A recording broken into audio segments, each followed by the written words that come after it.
আজ পর্যন্ত কোনোদিন মুসলমানদের উৎসব শবে বরাত একটা হিন্দু মসজিদে দেখার জন্য আসলো না, মুসলমানদের উৎসব শবে কদর একটা হিন্দু কোনোদিন চাওয়ার জন্য আসলো না, মুসলমানদের উৎসব রমজান মাসের রোজা একটা হিন্দু কোনোদিন তোমার সাথে সমাজ করার জন্য রাখলো না, একটা হিন্দু কোনোদিন তোমার ঈদের নামাজে আসলো না, একটা হিন্দু কোনোদিন তোমার সাথে জুমার নামাজে অংশগ্রহণ করলো না, তোমাকে দেখার জন্য পর্যন্ত আসলো না। তার কারণ হলো হিন্দুরা মনে করে এটা মুসলমানের উৎসব, আর তুমি মুসলমান হইয়া হিন্দুর দুর্গা পূজায় কিভাবে গেলা? আরে তোমার কি হয়ে গেল? তোমার কি লজ্জা শরম তুমি ধুয়ে ফেলে দিয়েছো? তোমার কি কোনো লজ্জা শরম নাই? লজ্জা শরম নাই? আবার কি সুন্দর বলতেছ, ধর্ম যার যার উৎসব সবাই।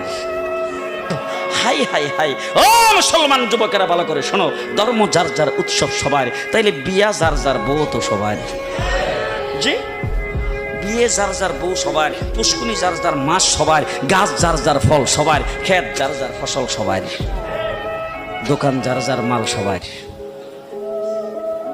এখন ঘুমাইছে কি কথা বলেন না কেন? তাহলে আমার দোকানের মাল যদি আমার হয়, আমার ক্ষেতের ফসল যদি আমার হয়, আমার গাছের ফল যদি আমার হয়, আমার গাছের নারিকেল যদি আমার হয়, আমি বিয়ে করলে বউ যদি আমার হয়, মুসলমান আমার পুষ্কুনির মাস যদি আমার হয়, তাইলে ধর্ম যার উৎসব তার।